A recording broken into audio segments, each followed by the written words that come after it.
Une nuit glaciale, un silence tendu, et soudain, près d'une centaine de drones envahissent pour le ciel russe.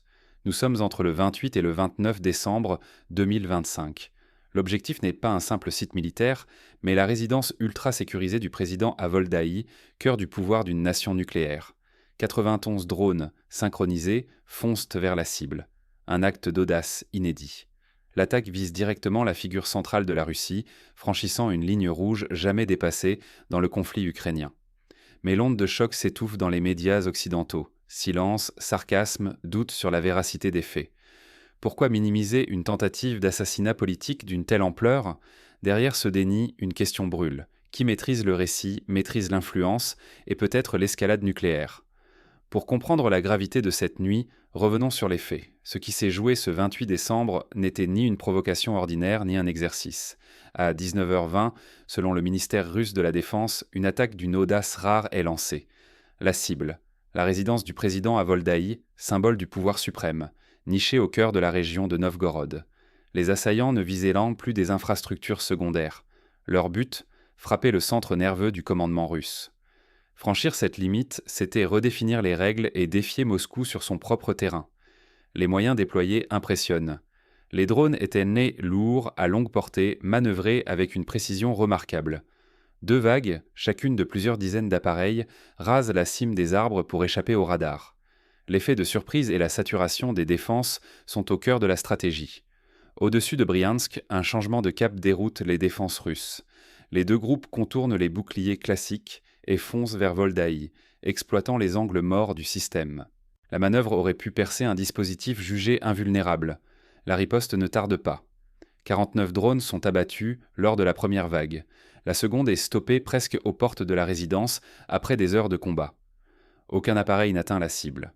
Officiellement, la défense est totale, mais la portée de cette opération dépasse la prouesse militaire. Si un seul drone avait franchi la barrière finale, la stabilité du commandement russe aurait vacillé. Les conséquences auraient pu embraser l'État et bouleverser l'équilibre mondial. La Russie doit son salut à une préparation méticuleuse et une réactivité exceptionnelle. Mais l'essentiel se joue ailleurs. Ce raid marque un tournant géopolitique. Les lignes rouges viennent d'être repoussées.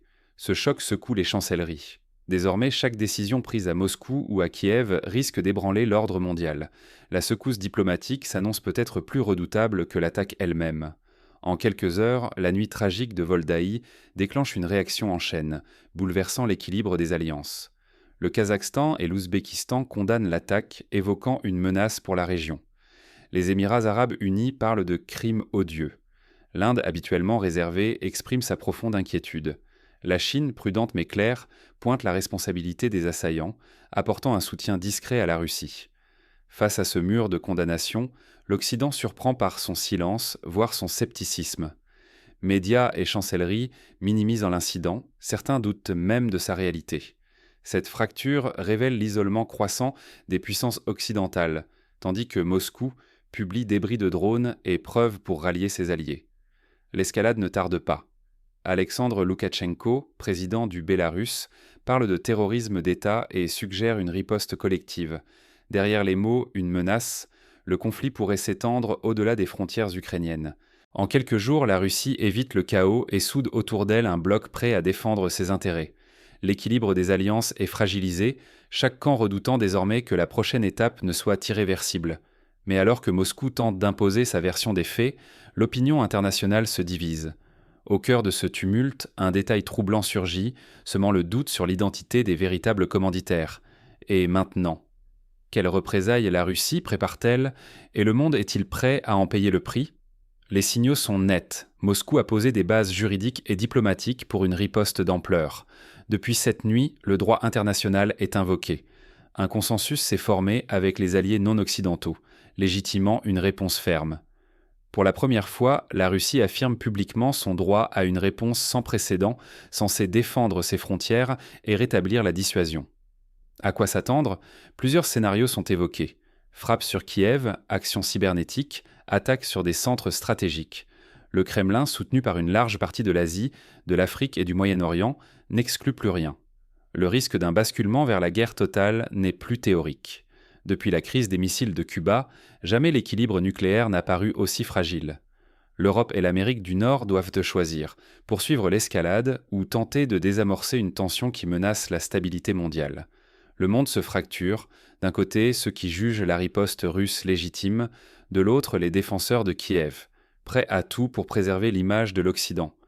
Cette division rend toute médiation quasiment impossible. Désormais, ce ne sont plus seulement les États qui risquent tout, mais aussi les populations civiles, exposées à un conflit généralisé. Une erreur pourrait déclencher des conséquences humaines et économiques irréparables. Mais dans l'ombre, une autre question se pose. La Russie ira-t-elle jusqu'au bout de la menace ou teste-t-elle la détermination de ses adversaires? L'instant de vérité approche. Face à ces bouleversements, que faire? Première règle, ne jamais se contenter d'un seul récit ni d'une version unique relayée par les médias. Il faut croiser les sources, questionner les discours et se demander à qui profite l'interprétation dominante. Comprendre les récits médiatiques, c'est refuser la manipulation et sortir de l'aveuglement qui entoure souvent les crises internationales. Cette attaque de drone a exposé la fragilité de l'ordre mondial. En une nuit, la frontière entre paix et escalade s'est dangereusement brouillée. Un événement lointain peut bouleverser l'équilibre global et menacer la stabilité de chaque État, y compris le nôtre. Nous ne sommes pas de simples spectateurs. Chacun peut s'informer, débattre, refuser la banalisation de l'escalade. C'est en participant au débat public que l'on évite de subir des décisions prises dans l'ombre. Ces enjeux touchent à notre sécurité, notre économie, nos libertés, notre quotidien. Ignorer les signaux, c'est risquer des surprises qui n'épargneront personne. Mais à quoi tient une nuit qui fait basculer l'ordre mondial?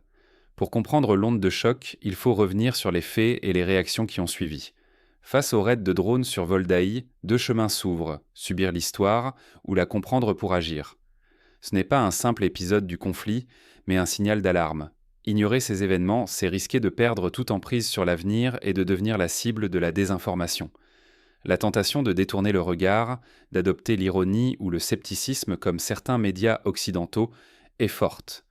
Pourtant, l'enjeu n'est pas qui domine la guerre de l'image, mais notre capacité à décoder les signaux faibles et à comprendre comment chaque crise recompose l'équilibre mondial. Rester passif, croire les versions confortables, c'est renoncer à notre vigilance. La sécurité collective et la paix reposent désormais sur la lucidité de chacun. Refuser le sensationnalisme, c'est garder l'esprit critique et refuser la manipulation. Comprendre, ce n'est pas excuser, c'est anticiper. Être acteur, c'est accepter que l'histoire s'écrit aussi par nos choix. Ce soir, un nouvel équilibre se dessine dans l'ombre du raid. À nous de décider si nous voulons le subir ou y prendre part, pleinement conscients.